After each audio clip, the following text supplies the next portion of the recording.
Fê, explica pra gente o que é o visto 482. Boa, boa. Acho que essa é uma das perguntas que eu mais recebo, sabia? O visto 482 é um visto de sponsor. Um dos vistos de sponsor, né? Mas é o mais comum. Ele é o Skills in Demand, tá? Ele é dividido em 3 streams, mas eu acho que a gente podia focar na Core Skills, que é a principal e é a que o pessoal mais aplica. Ele é um visto que te permite trabalhar para um sponsor, que tem que ser uma empresa, obviamente, tá? Mas, gente, não importa o tamanho da empresa. Pode ser uma empresa pequenininha, não tem problema. Muita gente pergunta isso também. Tem que ter um mínimo de anos que ela tem que estar aberta, um mínimo de lucro Também que não. ela faz? Pode ser uma empresa bem pequena, que acabou de abrir, por exemplo, desde que eles consigam comprovar que eles têm a real necessidade daquele funcionário e que eles têm fluxo de caixa suficiente para manter aquele funcionário. Então tem que ter um fluxo de caixa aí, pelo menos. Tem, mas mesmo que seja uma empresa nova, se eles tiverem um investimento do dono da empresa, por exemplo, para abrir a empresa, já pode ser suficiente. Agora, os requisitos para a pessoa que está aplicando, né? O cargo tem que estar na lista de ocupações que estão disponíveis para esse visto.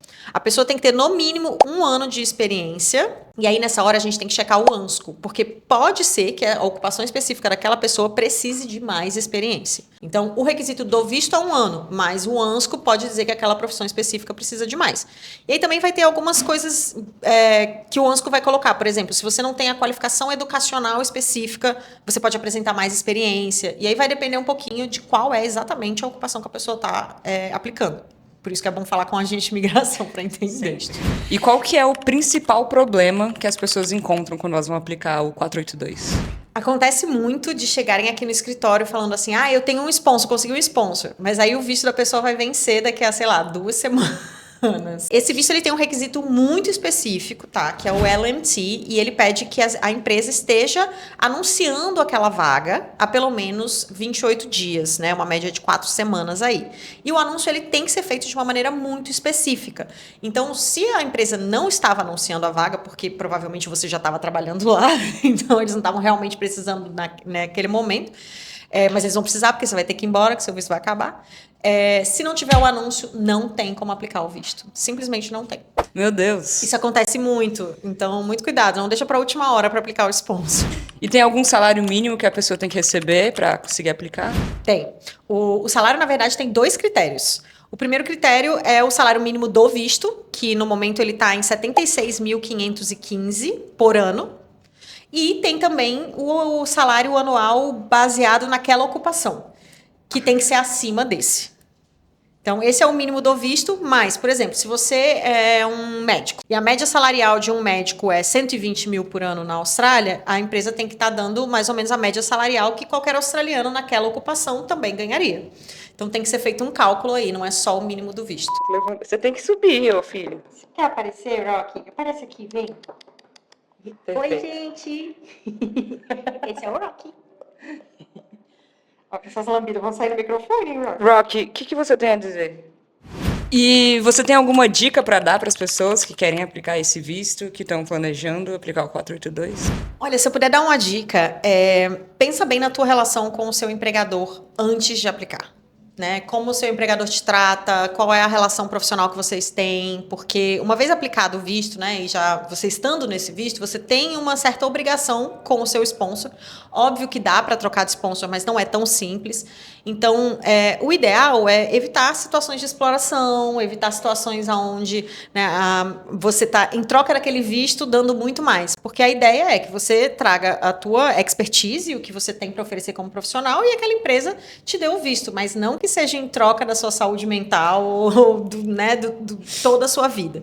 Então, muito cuidado, porque né, existem pessoas boas e ruins, mas a relação profissional aí pode se deteriorar ao longo dos 2 anos que a pessoa tem que ficar nesse visto, para ela poder aplicar o 186, que é finalmente a residência permanente. Então, no tempo que a pessoa está no 482, ela está no caminho da residência permanente, mas ela não tem ainda essa residência. E para ela conseguir, ela tem que ter esses 2 anos de trabalho aí. Já falamos do 482 e agora eu quero saber, Fê, o que é o visto 186? 186 é um visto maravilhoso, honestamente, um dos meus favoritos. Por quê? Porque é direto residência permanente. Ele é muito bom, assim, para quem é um profissional que já tem um certo tempo de mercado, consegue comprovar pelo menos 3 anos de experiência, esse visto é maravilhoso. Porque, ao contrário do 482, que você tem que ficar 2 anos com o empregador e depois você tem que aguardar o tempo de processamento do 186, até você finalmente virar residente permanente, nesse caso você corta os 2 anos do 482, você vai direto, o tempo de processamento do 186 é o que você tem que esperar para virar residente permanente. Então é fantástico. E é só isso para aplicar? Tem mais alguma coisa, algum catch? Olha, você tem que ter um sponsor, de novo, né? Uma empresa que queira te dar o visto. Eu acho que a principal diferença entre os dois vistos é que o 482 não pede Skills Assessment. Ah, tá. Já o 186, a pessoa tem que obrigatoriamente apresentar um Skills Assessment e 3 anos de experiência. Tá. E tem aqui negócio de salário também? As mesmas regras. Mesmas regras. Entendi. E a relação com o empregador também tem que ser boa?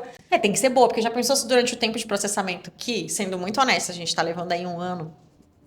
Então tem que esperar esse 1 aninho. Durante esse tempo, pode ser que, né, a relação se deteriore por algum motivo, e aí, se o empregador não quiser manter o visto, a pessoa perde. Mas ela consegue aplicar para outro? 186? Vai depender muito das circunstâncias específicas dela, mas sim, consegue. Entendi. Aí tem que arrumar outro empregador correndo. Correndo por quê? Correndo porque se ela ainda não... a gente está no tempo de processamento, então o empregador atual vai retirar aquela aplicação. Aí essa pessoa vai ter 35 dias para sair do país ou fazer alguma coisa, né? Entendi. A partir do momento que o visto foi aprovado, aí ela já não tem mais problema nenhum, ela pode sair do empregador, pode qualquer coisa, mas até o visto ser aprovado, ela tem que manter aquela relação de trabalho. E como é 3 anos, não precisa estar naquela job listing, não, né? Precisa. Precisa? A profissão tem que estar na lista também, tudo a mesma coisa. Não, mas eu digo job listing...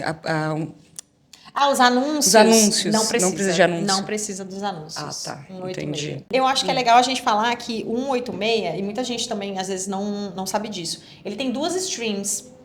Uma stream é a Direct Entry, que é essa que a gente está falando, que você tem que ter o Skills Assessment, 3 anos de experiência, etc. E a outra stream é a Transition. A Transition é a que vem depois do 482.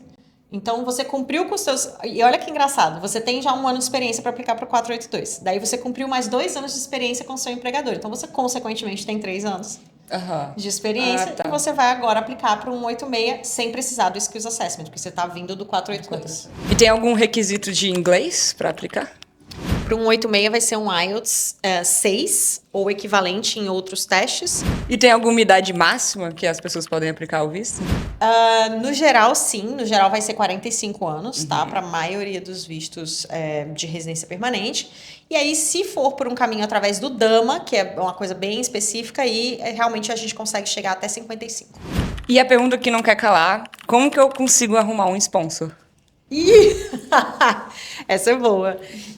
Olha, existem maneiras diferentes, obviamente, mas existe uma lista já disponível na internet, que foi liberada pelo Departamento de Home Affairs, onde constam as empresas que já estão aprovadas. Então, isso você consegue achar no site do Home Affairs e, se você encontrar uma empresa, por exemplo, que seu empregador ainda não é aprovado, não tem problema, o primeiro estágio de qualquer aplicação de sponsor vai ser pedir que eles sejam aprovados para serem sponsors.